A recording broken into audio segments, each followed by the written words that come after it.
Batman's villains are notoriously criminally insane, and for the ones in his rogue gallery who aren't, they often end up in the villain with a point category, having some sort of backwards twisted ideology that kinda makes sense, if they weren't so homicidal about it, that is. But today we're diving into a pretty clear-cut kind of baddie in Batman's universe, with our list of the top 10 cannibal Batman villains. No coming back from eating people, is there?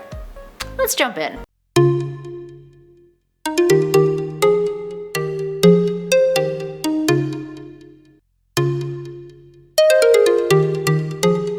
And at number 10, Ted KROSBY. Let's start off our list with a little fella who was short-lived but totally disturbing. It's Ted KROSBY. Ted is from a limited series called Batman Tenses, which was first published back in 2003. It takes place roughly after Batman's first year active in Gotham, and it really tests the relatively young hero's psychological willpower. So, what is KROSBY guilty of? Well, one night he murdered a crap ton of people, mostly by stabbing them with a knife and then consuming their flesh. He also skinned his father and wore Daddy Dearest's face on his own face. Oh, and he also ripped out his own eye. All in all, dude is clearly unhinged. He's also one of Batman's villains who gets away in the end, but because Bruce lets him, after brutally beating him down, with Ted basically implying that he intends on killing himself. Moving on to number 9, KIRK LANGSTROM. You might recognize KIRK as the fellow behind Man-Bat, a character who first debuted in Detective Comics issue 400 back in 1970. He was initially a zoologist that developed an extract that was supposed to give humans a bat's sonar sense. Testing the formula on himself, as all comic book characters do, he learned of a terrible side effect. It transformed him into the Man-Bat hybrid. But that classic version of Man-Bat isn't the focus of our number.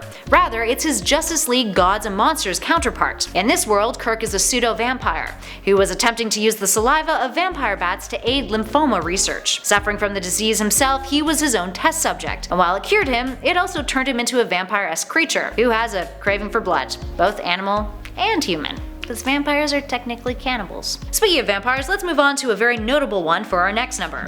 And at 8, Dracula of Earth 43. Yes, of course Batman faced off against Dracula. In a crossover called Batman and Dracula, Red Reign, the Caped Crusader takes on a monstrous version of the famous villain, who fed on human blood for centuries and centuries. The premise of this one is that Dracula pops up in Gotham, feeding on homeless people, drug addicts, and prostitutes, alongside his minions, slashing the throats of their victims in order to hide their bite marks, thus attempting to hide their true identity. But that ain't fooling Bruce Wayne. He gets right on it and fights Dracula, and it's exactly what you think it would be. Moving on to number 7, the Penguin. The Penguin is typically one of Bruce's more classy villains. He's done some pretty atrocious stuff over the years, but always manages to pull off his heinous actions with panache. That is, in the comics, for the most part. This version of Oswald that we're looking at though for this number comes out of a different DC universe, the Gothamverse. The Penguin, played by Robin Lord Taylor, has a moment in season 2 in an episode titled Wrath of the Villains Into the Woods, where he goes full-blown Hannibal Lecter. For context, poor Gothamverse Penguin doesn't have the sweetest of relationships with his stepmother. She's a bit of a menace, and is the reason why his Daddy Dearest is dead. She also treats him like crap too. So what does a grade A criminal psychopath like him do? He whips up a meal for his stepmama, feeds it to her, and then tells her that the grub they are dining on is actually his 2 step-siblings that he murdered and then filleted, presumably. It's cruel, it's sick, and she totally deserves it, but a bit out of the Oswald canon that we've come to know from the comics. But hey, that is Gotham for you. That show is... it's a show. And at number 6, Solomon Grundy. Solomon Grundy doesn't typically eat humans, but in one instance, in what was arguably a show of power and simply the hulking mask proving a point, he eats a human arm. For context, this went down in Justice League of America's story arc called Tornado's Path. Red Tornado, who is an android, is tricked by Solomon to occupy a human body. This is when Solomon attacks, beating the crap out of him and ending off the fight by ripping off Tornado's arm, which is now human flesh and not a robot's arm. He then eats it. And at number 5, Emperor Joker. It should come as no surprise that there's an alternate of the Joker who feasts on human flesh. It's the least surprising one on this list, really, aside from the vampires. And technically, it's an alternate who appeared in a Superman title, not a Batman title. Now in Superman, Emperor Joker, we get to see the Clown Prince of Crime really mess around after getting his mitts on Mr. Mxyzptlk and his powers. That villain can manipulate reality. He isn't bound by third-dimensional laws and can break the fourth wall. He's also been a useful tool of DC's when it comes to retconning things. Anywho, Joker is all like, I'm gonna change reality into my liking, which of course has disastrous effects, including the Joker killing certain individuals daily,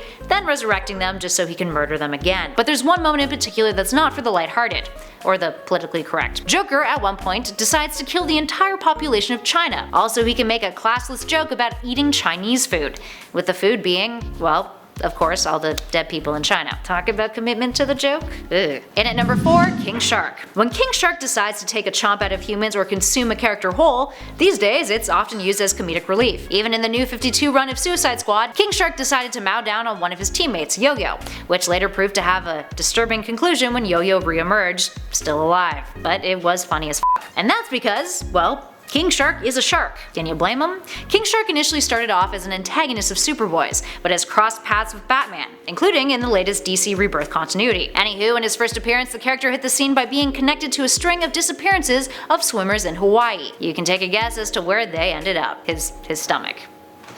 In case you didn't get that he was a cannibal. Yeah. From a shark to a croc, in at number 3 we have Killer Croc. Waylon Jones is a pretty obvious pick for this list. Cannibalism is nothing new for Killer Croc, who most memorably started dining on flesh after Hush planted a virus in his body, which caused him to crave and consume the human variety of delicacies. Croc legitimately didn't want this though. The virus, which also caused him to mutate more, was something he sought to cure, so he went to a scientist by the name of Dr. Maria Bellezza, in hopes that her knowledge of the virus could help him get rid of his condition. No luck for Waylon though. In issue 810 of Detective Comics, in an attempt to cope with the fact that he'll never be cured, he ends up eating the doctor himself, which, I guess, dude man, don't eat doctors. Could have figured it out eventually, bro. Probably not though. And at number 2, Flamingo. Flamingo first hit the scene in Batman issue 666 in 2007, created by Grant Morrison and Frank Quitely. Despite his flamboyant circus attire and bright color palette, dude is pretty dead inside. He's an emotionless serial killer who eats his victims' faces after murdering them. He prides himself on how great he is at removing and eating faces, having initially practiced on his whole family. Flamingo was initially a villain of Dick Grayson's Batman, but made a comeback in the New 52, popping up in Arkham Asylum and a few other appearances where he generally acts as a traditional villain for Batman to beat down on before the comic gets into the meat of the story. No pun intended there. Gross. And finally at 1, Cornelius STIRK. STIRK is downright terrifying. Similar to Scarecrow, STIRK uses fear in order to get close and incapacitate his victims. The logic behind why STIRK is a killer is more nerve-wracking though. He firmly believes that he requires the nutrients and hormones from human hearts in order to stay alive, and that when feasting on those hearts, inducing fear into the victim prior to death is the best way to do that, and to season it for flavor. STIRK's story began when he was released from Arkham Asylum in Detective Comics issue 592 back in 1988. The character had been sent to Arkham originally at the age of 16 after he attempted to murder a classmate of his. How did he get released? Well, STIRK has another trick up his sleeve. He's got psychic powers. Yup. So he fooled his doctors at Arkham and was certified sane. Then he stopped taking his medication, which escalated him into becoming a full-blown serial killer and one of Batman's problems. Alright, there we have it friends. Which of these cannibals is your favorite? Or is that a... That's a super weird question to ask. I feel like asking someone, hey, which cannibal is the coolest to you is kinda deranged, isn't it? Well, answer on your own accord in those comments below, friends. Or maybe comment about something else that pertains to cannibals, or maybe something that has nothing to do with cannibals. I mean, we could keep it in the cannibal subject matter, really. If you dug this video, hit that like button. If it made you hungry, go seek some help. And be sure to subscribe to our channel for more videos just like this one, except without the cannibalism. I can almost guarantee none of our other videos have anything to do with cannibalism as their main subject matter. Fun stuff. You should also check out the nifty little playlist currently flashing on your screen for more cannibal-free content. Anywho, thanks for watching everybody. Don't eat humans. Bye!